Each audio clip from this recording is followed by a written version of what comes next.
So that's right, today we're going over your biggest worries and concerns about Cyberpunk 2077. Everything from the recent finding that the RPG status of Cyberpunk 2077 has interestingly been removed from some social media descriptions of the game. What does it mean? We'll dive into that. Plus, we're going to be talking about the potential of a graphics downgrade. Could it happen? Some reassuring thoughts from CD Projekt Red about the console version of Cyberpunk 2077. And also, why did CD Projekt Red go with first-person view? Some really interesting findings about how first-person is going to be influencing the actual gameplay in Cyberpunk 2077. So let's do this. Let's dive straight in. Welcome back, everyone. Open World Games here. Hope you're doing good, and let's do this. Let's dive straight into the game. Let's start with RPG systems, shall we?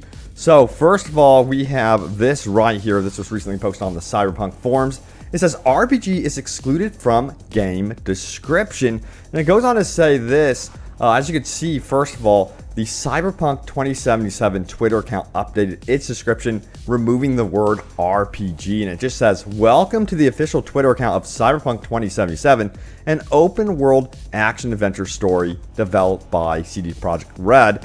And the post here goes on to say you can see the same description at Steam, GOG, YouTube, etc. I can say it's not an accident because it's not newly typed text, it's edited. What's happening? CD Projekt Red continuously emphasized it's not an FPS, it's an RPG. Its source is also pen and paper RPG. Is it just a marketing purpose? Because people may consider RPG as some grind, gear hunting thing. I thought they were very proud of making RPG genre. Then why do they avoid using RPG term? They can show people what real RPG is, though. And it's interesting because to me, this description here is more describing the story as an open world action adventure story. And I wouldn't read too much into it simply because of all the gameplay that's been revealed and released, showing off RPG systems in the game, from character creation to how many weapons you'll be able to choose, upgrade, modify, to the fact you'll be able to choose a wide assortment of cars and vehicles as well. Plus, don't forget, from the onset of the game, you're going to be choosing your life path: nomad, street kid, or corporation. So choices begin right out of the gate. Plus, there's going to be apparently multiple endings for many of these quest lines. And recently, they bragged about the fact that they're going to be outdoing The Witcher 3 in terms of their side quest content. So it's going to be extremely impressive what this game is going to be offering in terms of RPG. So honestly, I would not be worried about this game at all when it comes to it being a proper role-playing game in every way, shape, and form. Now, what about the graphics of the game? A lot of people are worried about the potential of a graphics downgrade. There was this posted out here saying 2020 and 2018 comparison of Night City View. Some people were saying that it looks like there was a graphics downgrade, and then a lot of people noticed that there was an actual graphics upgrade. For the most part, from what I've seen, is the game has seen an actual bump in graphics, like it's actually been improved since the beginning of development, which is really good news. This is not going to be a Spider-Man Puddlegate controversy. If many of you remember that whole thing where there were a bunch of videos released about, oh, could it be possible that Spider-Man was downgraded? Hell no, this is not going to be happening with Cyberpunk 2077. And again, as you remember with Spider-Man, it didn't even happen with that game. That game released and it was absolutely beautiful. So I wouldn't be panicking at all. And then we have comments, of course, from the actual developers reassuring us about this stuff. So we'll dive into that now. So Sneaky Snake asked this: "To be honest, I'm wondering about the frame rate and how it looks on console. Smiley face." And we got a response from Marcin Moment of CD Projekt Red, who says it runs fine. We'll be sharing more on that in the near future. So again, you can see there's no worry about the frame rate or anything like that.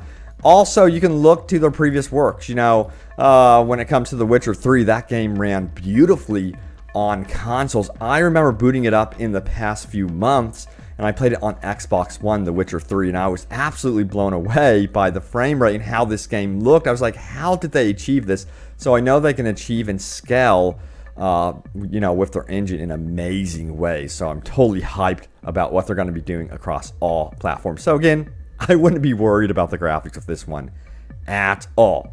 Now, what about third person versus first person? That's been a major discussion here.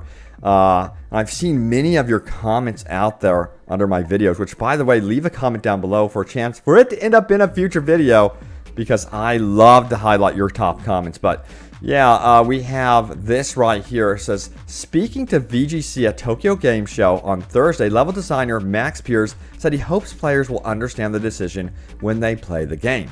I hope people understand that we have thought about this and there's logic to our process. We've not just thrown this in randomly. There's a lot of thought that's gone into it. And he's referring to the first person perspective. He says, in last year's demo, you saw the interactive dialogue system where somebody pulled a gun on your face. I don't think you would necessarily get that same impact in third person. And he's correct. He's definitely correct. When you got to see, the recent facial tech demonstration, you're going to be seeing these faces up close and personal in dialogue. When you're making very difficult decisions, you're going to be seeing reactions, and you wouldn't get that in third person for sure. Now, let's keep going with the thoughts from the devs about first person versus third person. It says this, in moments like that, which make it feel like it's your story and your character. The designer added, there are clearly some people who are really strong and passionate about this issue, and we believe that this is the right choice for this game. Hopefully when people get the chance to experience it for themselves, they'll understand why we've gone in that direction. Furthermore, we got another comment here. It says, additionally, you have a greater immersion. This is from another developer on CD Projekt Red. And then it goes on to say, and we can do some environmental stuff from first person that you wouldn't be able to do in third person. If nothing else, I think it's going to be really cool when you're walking around the city and you look up, which is something that in third person doesn't really feel right. To really experience that verticality, you need a first person perspective. So I think he's right. You get way more sense of verticality in first person for sure. Now, it goes on to say this, not everyone gets along with first-person shooters, and Cyberpunk 2077 developer CD Projekt Red seems to be aware of this. The studio knows that if you primarily play third-person action, adventure, or role-playing games, then you might have trouble getting to grips with something like Cyberpunk 2077, and because of that, it's included a number of difficulty settings. Speaking to WCCF Tech, CD Projekt Red's Alvin Louis explains the developer's thinking on the subject. If you want to play more casually for the story, and maybe you're not experienced with shooters, which is a real big concern for us, we want to tell a story, and maybe you're a big fan of The Witcher and you're not comfortable playing a shooter, we have settings available for that. So big reassurances there for those of you that are more used to third-person controls or the third-person perspective. They're going to have like tons of difficulty settings, so everyone will find the exact difficulty for them. Now, also, I found another interesting article about the first-person perspective, saying that when you're walking around the city in Cyberpunk 2077, you'll be able to pick up on nuances of what a character is doing to determine if it is safe to go that way. So you'll be able to see in their facial expression, in their mannerism, if they are going to be attacking you. And they said first person is going to help you determine if you should pull out your gun and be preemptive. So that's another reason you want to stay in first person. I thought this was very interesting. Now it's time to go over your top comments. Be sure to leave a comment down below for a chance for it to end up in a video. Let's do this, shall we? I think we should indeed. All right, our first top comment comes from XHellGas7X, who says, at this point, I don't want to play any game and just play this and wake up and look for Cyberpunk 2077 videos. I get where you're coming from, man.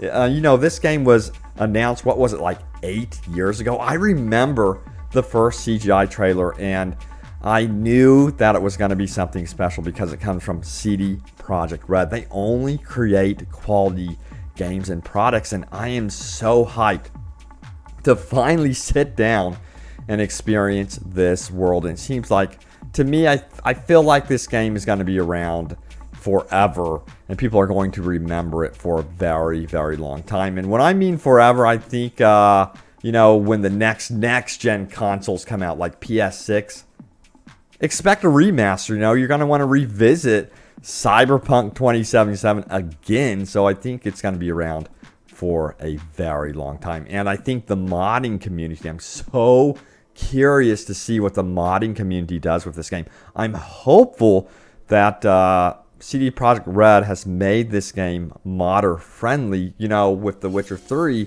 they definitely did. So yeah, hopefully that's the case here with Cyberpunk 2077. But thank you all so much for watching and for the love and support on the video. Stay tuned for more Cyberpunk 2077 every single day. I will have all the news and everything you want from Cyberpunk 2077. So thanks for watching, and I will see you next time. Take care.